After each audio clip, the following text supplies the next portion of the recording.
খুব ভাল লাগিছে ৰাইজৰ মাজত যিটো উৎসাহ উদ্দীপনা দেখিবলৈ পাইছোঁ আমাৰ মিত্ৰগোষ্ঠীৰ প্ৰাৰ্থী মণ্টু বড়ো অৰ্থাৎ UPPLৰ মনোনীত প্ৰাৰ্থী ভাৰতীয় জনতা পাৰ্টি আৰু GSPৰ সমৰ্থিত প্ৰাৰ্থী মণ্টু বড়ো অহা 8 তাৰিখে যে নিৰ্বাচন হ'ব উপনিৰ্বাচন এই উপনিৰ্বাচন বিপুল ভোটত জয়যুক্ত হ'বলৈ সক্ষম হ'ব ককলাবাৰী সমষ্টিৰ মণ্টু বড়োৰ বিয়া চলি থকা বুলি ক'ব লাগিব নেকি বিয়াটো আমিতো সেইদিনাখন পাতিমেই উৎসৱ 12 তাৰিখে এতিয়া কিমান ভোট লৈ 40,000তকৈ অধিক ভোট পাব বিশাল ব্যৱধান জিতিব বিশাল ডেভেলপমেণ্ট পিচ এণ্ড ডেভেলপমেণ্ট আগ্ৰামাৰ চৰকাৰ ক'ত কৰিব তেওঁতো মেজৰিটি নাই মেজৰিটি কাৰ আছে ইতিমধ্যে চৰকাৰ এখন চলি আছে প্ৰমোদ বড়ো ডাঙৰীয়াৰ নেতৃত্বত BTRত চৰকাৰ চলি আছে আৰু চৰকাৰখনে সম্পূৰ্ণভাৱে 5 বছৰ কটাবলৈ সক্ষম হ'ব য'ত ভাৰতীয় জনতা পাৰ্টিৰ পূৰ্ণ সমৰ্থন আছে অৱৰোটো কেণ্ডিডেট আমাৰ লগতে আছে অৱৰোটো যিজন EMটো এই নিৰ্বাচনী সভাত ভাষণ ৰাখিছে তেওঁলোকৰ বিষয়ববীয়াসকল আছে অৱৰো প্ৰাৰ্থিত্ব দিয়া নাইতো কোনোবা নিৰ্দলীয় খেলিছে তথাপিও এই নিৰ্দলীয়কে চাগে এইটো বেলেগ কথা কিন্তু আমাক দিবতো ভোট ইয়াত বড়ো অৱৰো কথা নাই আমি বিকাশৰ ৰাজনীতি কৰিম উন্নয়নৰ জাত পাতৰ কথা নাই ভাৰতীয় জনতা পাৰ্টি মিত্ৰগোষ্ঠীয়ে উন্নয়নৰ নিৰ্বাচন আমি অৱতীৰ্ণ হৈছোঁ উন্নয়নৰ ধাৰালৈ মাননীয় মুখ্যমন্ত্ৰী মহোদয়ৰ বলিষ্ঠ নেতৃত্বত BTR অঞ্চল যিদৰে উন্নয়ন হৈছে ঠিক তেনে প্ৰমোদ বড়ো ডাঙৰীয়াৰ নেতৃত্বত যিদৰে হৈছে আৰু দেশৰ সন্মানীয় প্ৰধানমন্ত্ৰী ডাঙৰীয়াই BTRবাসীক যিদৰে আশীৰ্বাদ কৰে মৰম কৰে তাৰ আধাৰত এই নিৰ্বাচন আমি অৱতীৰ্ণ হৈছোঁ এইটো CM ডাঙৰীয়াই জানিব আমি নিশ্চয় ক'ম দিলে ভাল পাম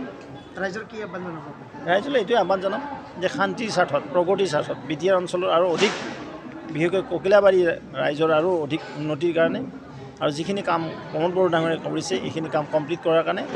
আমাৰ UPPL দলৰ প্ৰাৰ্থী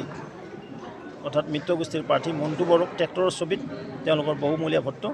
অহা 8 তাৰিখে প্ৰদান কৰাৰ কাৰণে আমি আহ্বান জনাম ককিলাবাৰী সমষ্টিৰ উপনিৰ্বাচনৰ কাৰণে আমাৰ নিৰ্বাচনী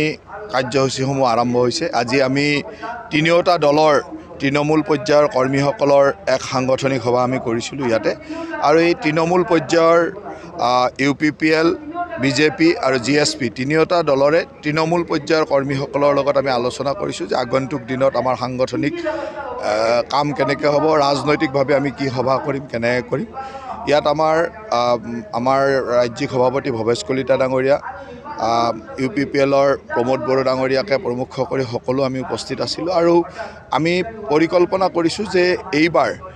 UPPL দলৰ প্ৰাৰ্থী মণ্টু বড়োক আমি কিমান বেছি ভোটত বিজয়ী কৰিব বিজয় আমাৰ সুনিশ্চিত তাত চিন্তা কৰিবলগা নাই মাত্ৰ আমাৰ লক্ষ্যটো হ'ল যে কিমান বেছি ভোটেৰে আমি বিজয়ী হ'ম তাৰ কাৰণে আমি প্ৰস্তুতি কৰিছোঁ চাওক আমাৰ আটাইতকৈ ডাঙৰ ইছ্যুটো হ'ল যে উন্নয়ন এই অঞ্চলৰ উন্নয়নটো আমাৰ লক্ষ্য আজি মাননীয় মুখ্যমন্ত্ৰী ডক্টৰ হিমন্ত বিশ্ব শৰ্মা ডাঙৰীয়াৰ নেতৃত্বত আৰু BTRত প্ৰমোদ বড়ো ডাঙৰীয়াৰ নেতৃত্বত এক উন্নয়নৰ যাত্ৰা আৰম্ভ হৈছে এই যাত্ৰা আৰু অধিক খৰতকীয়া হওক বিশেষকৈ এই অঞ্চলৰ যিসমূহ সমস্যা আছে বান সমস্যা গৰাখহনীয়াৰ সমস্যা উল্টাখাণ্ডাৰ সমস্যা এই কথাবিলাক কেনেকৈ সমাধান কৰিব পাৰি এইবিলাক আমাৰ লক্ষ্য থাকিব তাৰ লগে লগে ইয়াত থকা ককিলাবাৰী ফাৰ্মখনৰ উন্নয়ন এখন ITI স্থাপনকে আদি কৰি বহুখিনি পৰিকল্পনাৰে আমি কামবিলাক আগবঢ়াই লৈ গৈছোঁ এই কামবিলাকৰ গতি যাতে আৰু অধিক তীব্ৰতৰ হয় তাৰ কাৰণে আমি ৰাইজৰ ওচৰত আশীৰ্বাদ বিচাৰিছোঁ চাওক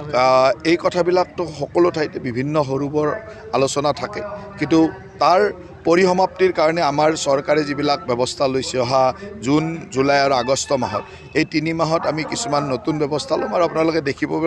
ভেৰিফিকেশ্যনৰ পৰা আদি কৰি নতুন নাম অন্তৰ্ভুক্তিলৈকে বহুখিনি নতুন প্ৰচেছ হ'ব যি প্ৰচেছত এই কথাবিলাকৰ সমস্যাবিলাক সমাধান কৰিব পৰা যাব